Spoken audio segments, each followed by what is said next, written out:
not in its better situation a couple of years ago, is diminishing every day in our life in society. And we all know how dangerous it is to break trust among humans. The fact that people turn their attention to values, understandings, and perceptions, including their past perceptions and assumptions.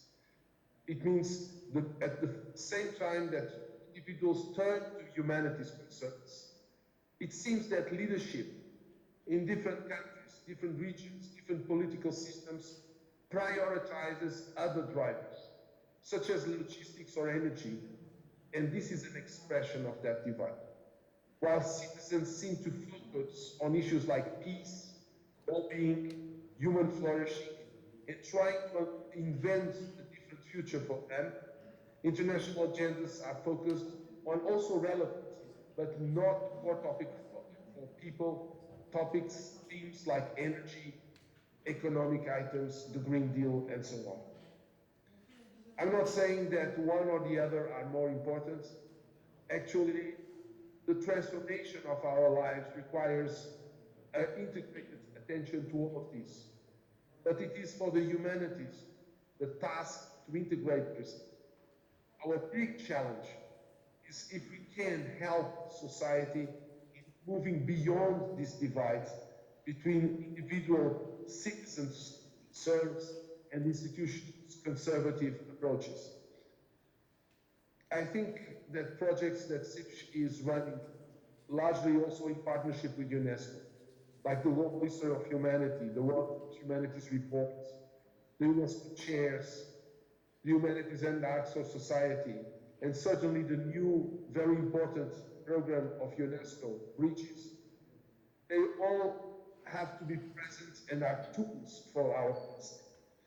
This is why we support strongly the activity of CISH.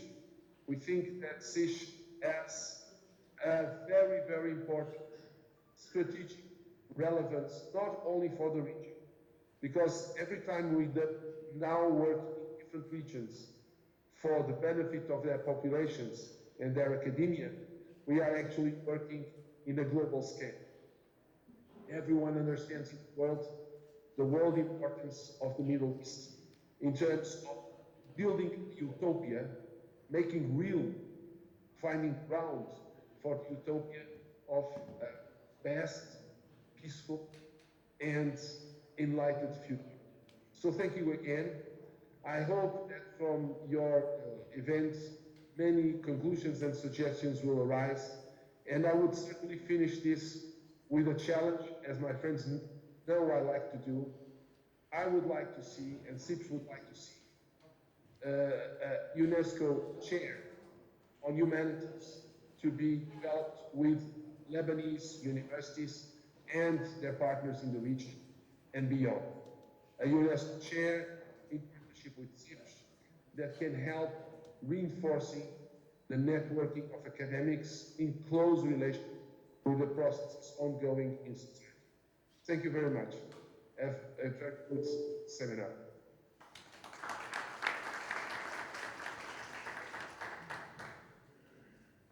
Allow me now to invite Mr. Kristof Duwaerts, Resident Representative at Seidel Stiftung, who is offering continuous support to the activities of the Center.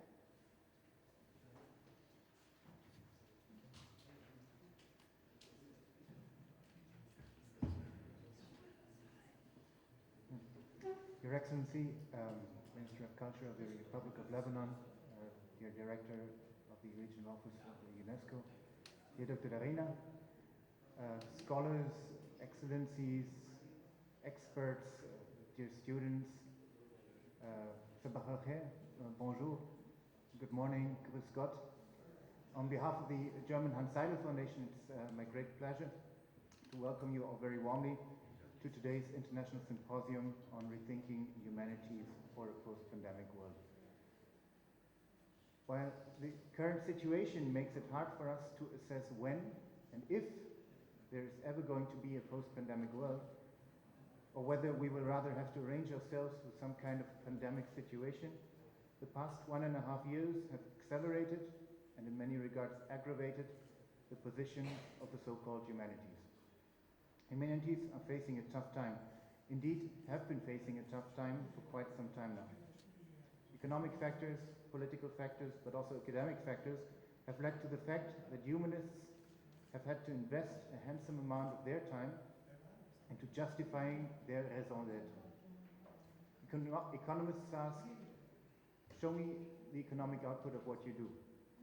Politicians, in particular those who are working in less democratic systems, say, show me that you are not against me, that your thoughts are not dangerous to me, often siding with economists in their cruel assessment, saying, okay, what you do is basically not worth anything. Civil society asks, why should I read your book? And academics themselves oftentimes speak, at least in Germany, about an art without bread, permanently doubting themselves and societies which have increasingly oriented themselves to be here and now, the economic gains and individualist hedonisms. I don't want to dwell into the ongoing debate on which discipline is humanist and which is not.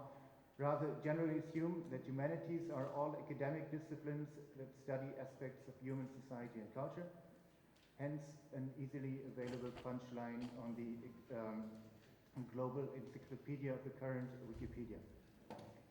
To be discussing whether political science, my own discipline, would be humanist or not, could at the current stage be of academic interest, but largely beneath the point of rethinking, or one could also say reimagining humanities for a post-pandemic world. In a world where information, and in particular humanist information, seemingly is available within a mouse click, many people tend to think that this contributes to them becoming some kind of the 17th century ideal of the uomo universale, also known as polymath, without having to dig deeper. The value of humanist education needs to be re-explained on a large scale. Humanities, to put it with Cicero, are what distinguish humans from animals, taking language as the basis of what distinguishes humanities from other sciences. The art of self-reflection, which is part of Cicero's definition, has vastly suffered in a world of increasing populism, individualism, and now also lockdowns. Authoritarian regimes have ably made use of that, aided, albeit not explicitly, by Netflix and Facebook and the like, which could be regarded as some kind of new opium of the people. Twitter, on the other hand, has created the impression with many that any question can be responded within a matter of 28 characters, at the same time being indicative, I think, of a decreasing attention span with many people.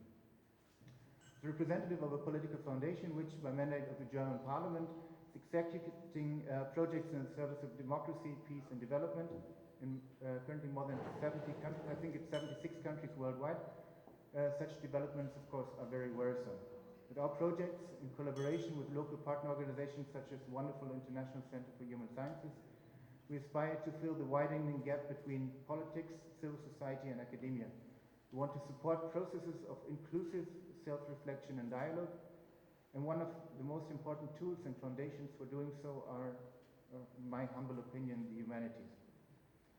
Hence, that I feel that this symposium comes at a crucial point in time. Action needs to be taken now against the dystopian visions of mindless societies, which are at the behest of obscure yet omnipotent rulers. Humanities are those sciences which give humanity, hence the name, their purpose. And we need to permanently and incessantly continue to develop tools and teach people how to properly use them, to not scratch a table and make it ugly, but rather drill a hole and see what is beneath it, to understand issues in their integrity. It's not an easy task. It requires time, dedication, and a lot of tolerance to frustration. It requires people like you, who are with us today, to permanently think and rethink, imagine and reimagine. And despite all the hardships which we are facing, increased through the international pandemic which we're facing.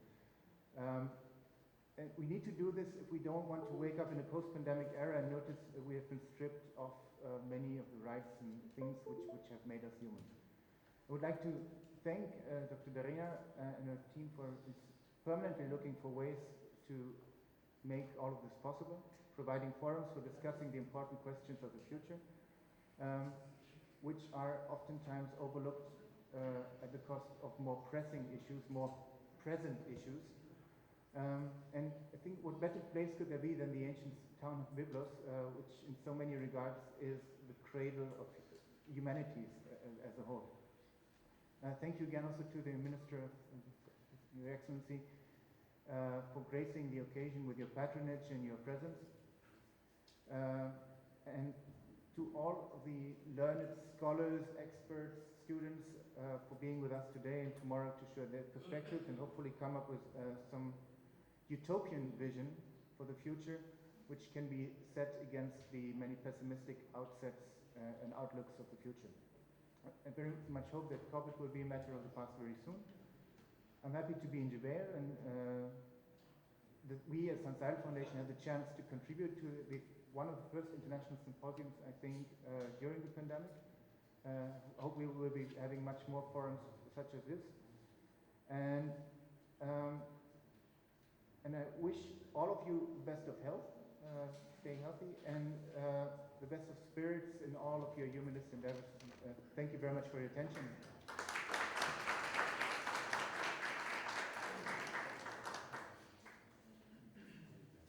It is time now to invite His Excellency Judge Muhammad Wissam al-Murtada, Minister of Culture and Chair of the CISH Board of Directors, to deliver his speech.